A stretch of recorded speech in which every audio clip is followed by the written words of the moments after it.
Halo semuanya, saya Gianni Surya Putra Dewanto dan hari ini saya berada langsung di depan kantor PT Samba Aum Rapat Indonesia dan hari ini saya akan melakukan interview dengan Bapak Anyeng Bagus yang merupakan pimpinan dari PT tersebut. Nah, mari kita jangan buang-buang waktu, kita langsung melakukan interview. Baik Pak, baik, terima kasih sudah memberi saya kesempatan hari ini untuk interview Bapak. Nah, sebelumnya saya boleh tahu nggak Pak, gimana sih latar belakang Bapak dalam perusahaan ini dan bagaimana Bapak ini bisa jadi pimpinan dalam perusahaan ini Pak?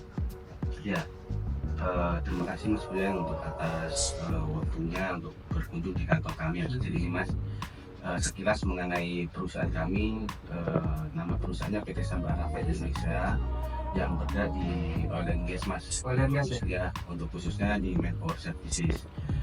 Untuk mengenai gaya kepemimpinan, dalam saya menjadi karir menjadi pemimpin ini, sebelumnya saya menjadi seorang bankers dan ya saya dari bankers yang kemudian saya berusaha berjuang mencari potensi bisnis sendiri, mendirikan perusahaan ini yang untuk bisa mengeksplor dari diri saya sendiri Mas. Berarti PT ini Bapak yang dirikan? Iya betul. Ya, kalau perusahaan sendiri saya beli itu dari perusahaan ini sudah berjalan di 2009. Untuk 2009 ini perusahaan ini sudah berdiri, namun belum melakukan kegiatan Mas. Jadi ya betul, perusahaan ini baru melakukan kegiatan sejak 2019.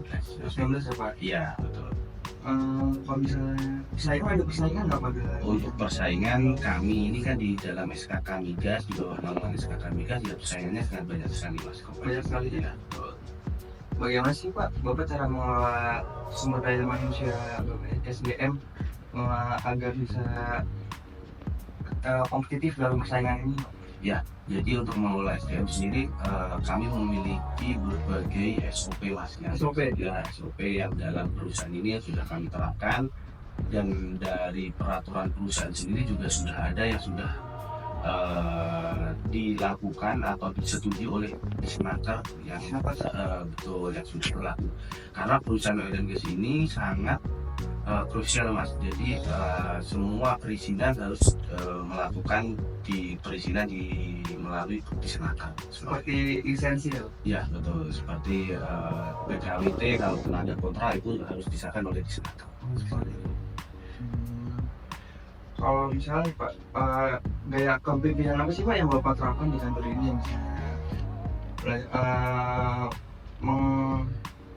Yang bisa membuat kelancaran dalam kantor ini Pak? Jadi untuk gaya kepemimpinan sendiri, untuk saya pribadi, saya tidak pernah membeda-bedakan antara saya dengan staff saya. Saya selalu merangkul staff saya. Supaya apa? Supaya jika terjadi ada problem di kantor atau di dalam personal dari pegawai saya atau staff saya ini, mereka tidak sungkan untuk menyelesaikan masalah bersama seperti itu. Berarti lebih merangkul ya Pak? Lebih merangkul. Berarti Bapaknya lebih suka turun ke lapangan sendiri? Langsung saya day to day-nya selalu di kantor sih. Betul. Kecuali ada kegiatan di luar dan semua keputusan harus melalui saya. Jadi apapun kecil apapun keputusan harus melalui saya seperti itu. Jadi teman-teman di sini semuanya tidak pernah sungkan sih untuk diskusi dengan saya, karena saya tidak pernah itu membedakan antara saya dengan staff saya, semua untuk bekerja teamwork untuk menuju kesuksesan bersama. Menuju teamwork ya? Iya. Tapi ada gaya transformasional apa yang seperti kayak zaman COVID itu kan harus menyesuaikan dengan ekonominya? Jadi gini, untuk dari pandemi sendiri, pengalaman saya dari pandemi ini, untuk kondisi oil and gas ini tidak ada masalah. Cuman permasalahannya kami sudah diatur oleh PPK 007 dalam SKK Migas, di mana pandemi tersebut aktivitas untuk di lapangan tetap berjalan hanya 20%. Namun untuk di kami sendiri, office kami waktu itu WFA, namun tidak ada pengurangan gaji sama sekali untuk dari kantor saya. Tidak ada. Dan tidak ada apa pengutusan. Tidak ada pengurangan pegawai pun juga tidak ada. Iya, karena itu tadi, karena kami bekerja bersama, susah senang juga bersama. Sudah kamu bisa bro. Terima kasih Pak. Kalau misalnya Pak, pernah nggak sih Pak di kantor ini ada konflik gitu atau perbedaan pendapat? Nah itu Bapak cara mengatasi gimana Pak? Ada misalnya ada anggota tim yang nggak setuju dengan keputusan yang telah diambil, itu langkah-langkah yang Bapak ambil seperti apa Pak? Jadi kembali lagi yang saya sampaikan tadi Mas, saya kan dari gaya kepemimpinan saya adalah teamwork, merangkul semua. Jadi ketika ada konflik pasti ada perbedaan pendapat, itu pasti ada. Namun biasanya kita dalam meeting itu kami bisa ada meeting mingguan, bulanan, supaya itu kita selalu duduk bersama menyelesaikan masalah, dan selalu dari belajar dari permasalahan itu kita perbaiki untuk kedepannya. Seperti itu. Jadi pada intinya untuk konflik atau permasalahan itu pasti ada. Cuman kita sudah sering, dalam artian kita udah terbiasa dengan merangkul semua, dari semua staff itu sifatnya kekeluargaan dan teamwork itu. Jadi duduk bersama sering terselesaikan masalah. Sifat kekeluargaan. Betul. Itu berarti itu keputusannya bisa disesuaikan apa dengan staff?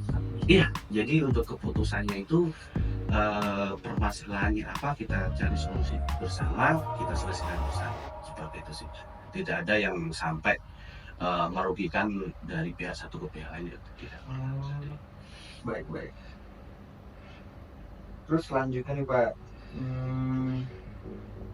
bagaimana sih cara Bapak itu mengambil keputusan Pak dalam faktor apa yang membuat Bapak pertimbangkan saat membuat keputusan strategis untuk perusahaan Bapak ini? Jadi untuk dalam mengambil keputusan strategis dalam perusahaan ini berdasarkan pengalaman saya sudah berkecimpung lah di dalam usaha bisnis ini. Dan dulunya saya bankers, saya dulu sebagai analis kredit, yang notabene apapun keputusan atau strategi itu sudah sangat berpengalaman. Jadi semua sudah ada perhitungannya sendiri lah untuk kami mengambil keputusan berdasarkan pengalaman saya. Iya. Berarti itu sangat, kan kalau keputusan sangat krusial ya Pak buat perusahaan gitu. Iya betul, sangat. Bapak. Jadi itu berdasarkan pengalaman. Betul, dan pengalaman, dan ya kita lihatlah untuk case-nya seperti apa, terus seperti apa, dampaknya kan pasti ada itu, untuk dampak positif dan negatif. Saya kan keputusan seorang pemimpin perusahaan itu sangat krusial ya. Iya. Berarti itu semua itu kan ada tekanan ya Pak, bisa menjadi stres bagi Bapak kan. Nah bagaimana sih Pak cara Bapak ini menghadapi tekanan tersebut dan stres dalam bekerja? Ya, cara menghadapi tekanan dalam bekerja semua, kalau halnya untuk saya pemimpin maupun staff pun juga pasti ada, semua ada tekanan ya. Staff ada tekanan dari saya, kalau saya ada tekanan daripada gimana cara saya menghidupi dari sebuah perusahaan untuk mengasih gaji dari karyawan saya kan. Cara menghadapi tekanan dan staff ya, saya selalu mempertimbangkan atau memperhitungkan kembali setiap mengambil keputusan. Selain itu saya juga menjaga untuk relasi dengan bermain golf. Bermain golf ya? Olahraga lah, untuk menghilangkan penat, stres itu olahraga sih. Iya. Nah ini pertanyaan terakhir nih Pak, Bapak ada nggak sih untuk kita nih, ada pesan atau kisah yang bisa menjadi inspirasi untuk kita nih yang ingin mendirikan usaha sendiri kayak Bapak dengan pada? Ya, untuk pesan atau masukan dari saya untuk jika mau mendirikan perusahaan, belajarlah mulai dari nol, mengikuti orang dulu. Jadi melihat bagaimana potensi dari diri kita itu mau kemana arahnya bisnis itu, melihat dari kita mengikuti berpengalaman dulu dari nol. Dan mulai sekarang untuk belajar untuk melihat apa sih perkembangan bisnis yang tidak terlalu berisiko di luaran, seperti contohnya berbisnis online dulu, atau seperti apa yang halnya yang tidak tidak terlalu banyak modal. Sekarang kan banyak itu kan yang kayak kita cuma sebagai dropship apa seperti itu kan yang hanya modal kita ngiklanin barang orang terus kita cuma dapat fee-nya kan juga Oh, bisa iya. seperti itu.